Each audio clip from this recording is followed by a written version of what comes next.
Hola a todos.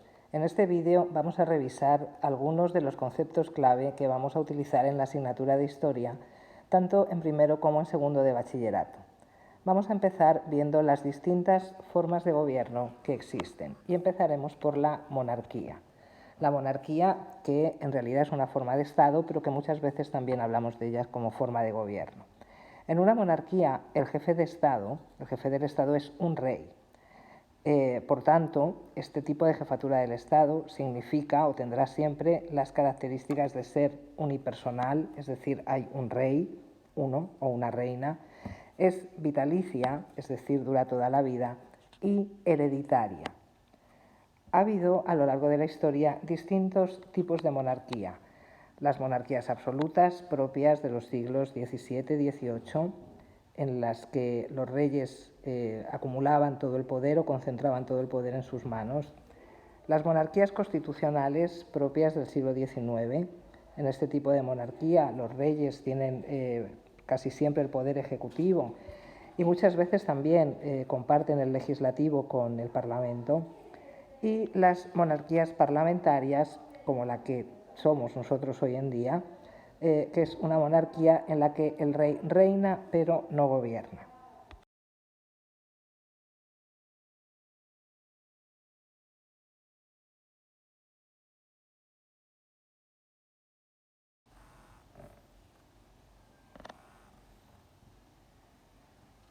No sé por qué me da error.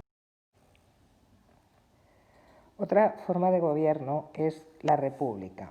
La república es una forma de gobierno en la que el jefe del Estado es elegido, es decir, no es una cuestión hereditaria como en el caso de las monarquías, sino que el jefe del Estado, el presidente de la República, obtiene su cargo a través de un proceso de elección.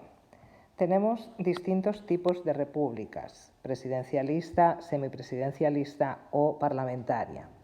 En una república presidencialista, el presidente de la república es a la vez el presidente del gobierno, con lo cual, pues tiene el poder ejecutivo.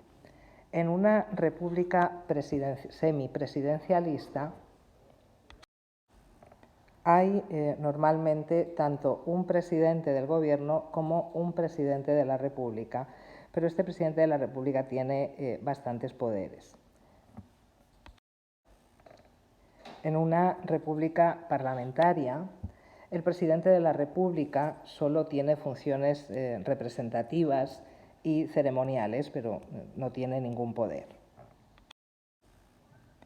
La última forma de gobierno que vamos a ver es la dictadura, que es una forma de gobierno autoritaria en la que existe un solo líder o un grupo de líderes y donde no hay partidos políticos o hay solamente un partido político.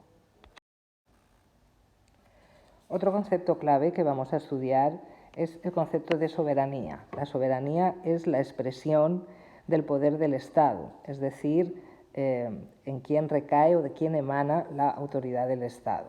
La soberanía puede ser de distintos tipos, como veis aquí: soberanía real o absoluta, soberanía compartida, soberanía nacional, soberanía popular. Vamos a ver esto un poquito más despacio. La soberanía absoluta o soberanía real considera que el poder del Estado y del monarca se identifican, por tanto es el rey el que tiene toda la soberanía. En lo que se refiere a la soberanía compartida, aquí se considera que el rey comparte de forma voluntaria su soberanía con la representación de los ciudadanos, es decir, con las Cortes. Esto lo veremos a veces en el siglo XIX, esa soberanía compartida entre el rey y las Cortes. La soberanía nacional considera que el poder del Estado radica en la nación, cuidado, no en el pueblo, en la nación. Claro, el problema está en establecer quién es nación. Si es un conjunto de ciudadanos que contribuye, sobre todo económicamente, al Estado, o si la nación son todos los ciudadanos, ¿vale? Entonces, en el siglo XIX, pues hablaremos de este concepto de la soberanía nacional. La soberanía popular, que es la que tenemos ahora, aunque muchas veces se dice que lo que tenemos es soberanía nacional, pero si nos ponemos muy puristas, lo que hay es soberanía popular, es la idea de que la soberanía la tiene el pueblo, sin exclusión de ningún tipo por el nivel económico o por otras razones. Otro concepto clave que veremos en historia es el sufragio. El sufragio es el derecho a elegir, eso es el sufragio activo. También hay, digamos, el sufragio pasivo, que es el derecho a ser elegido, pero bueno, ese no lo vamos a comentar aquí. El sufragio, este derecho a elegir, este derecho a votar, por decirlo de alguna forma, puede ser o bien censitario o bien universal. El sufragio censitario considera que solamente los poseedores de rentas y que estén registrados en un censo pueden votar, porque bueno, pues se entiende que los que contribuyen económicamente, digamos, deben ser los únicos que decidan. Este sufragio puede ser más abierto o más cerrado, dependiendo del volumen de renta que se establezca como límite del sufragio. El sufragio universal, que es el que tenemos en España actualmente, considera que todos los ciudadanos tienen derecho a elegir y ser elegidos sin más límites que la edad. Otro concepto importante en historia será las formas de organización del Estado. Los estados se pueden organizar de diversas maneras, ¿vale?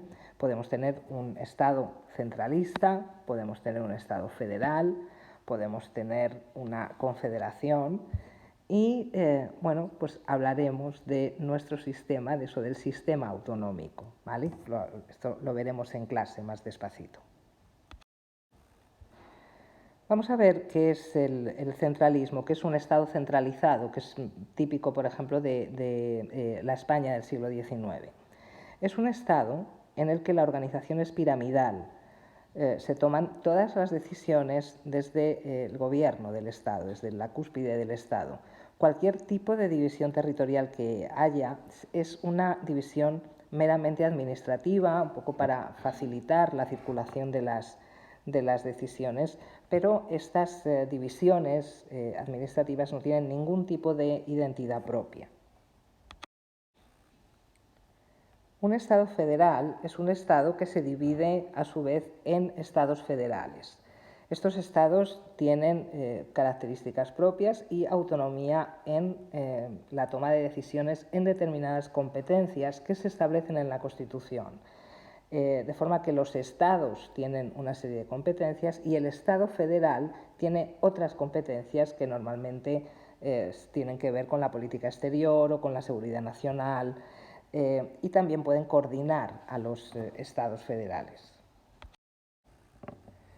Una confederación es un estado que se compone de diversos territorios independientes que ponen en común determinadas atribuciones, otra vez vuelve a ser el tema de la defensa o de la política exterior, para ser más eficaces y más influyentes en estos aspectos juntos de lo que serían por separado, pero tienen absoluta autonomía dentro de sus propios territorios en el resto de cuestiones. Por último, vamos a ver que distintas políticas de intercambio con el exterior existen. Vamos a ver solamente dos, ¿vale? Vamos a ver el proteccionismo, que supone el establecimiento de un arancel, de un impuesto, que grava a los productos extranjeros, a los productos que llegan del exterior. De esta forma se protege la propia industria. Frente al proteccionismo, el librecambismo o librecambio supone que no hay trabas para el comercio entre países, ¿vale? Es decir, es el libre comercio entre distintos países. La idea es que cada país confía en la potencia de sus productores y de su tejido económico y por eso no impone ninguna traba, ningún problema para el comercio exterior. Bueno, pues hasta aquí los conceptos clave por ahora. La tarea que tenéis que hacer es buscar un ejemplo, al menos, de cada uno de los conceptos, ¿vale? Por ejemplo, monarquía absoluta, pues propia de la Francia de Luis XIV, ¿vale? Pues así, al menos un ejemplo de cada una de las cosas que hemos visto.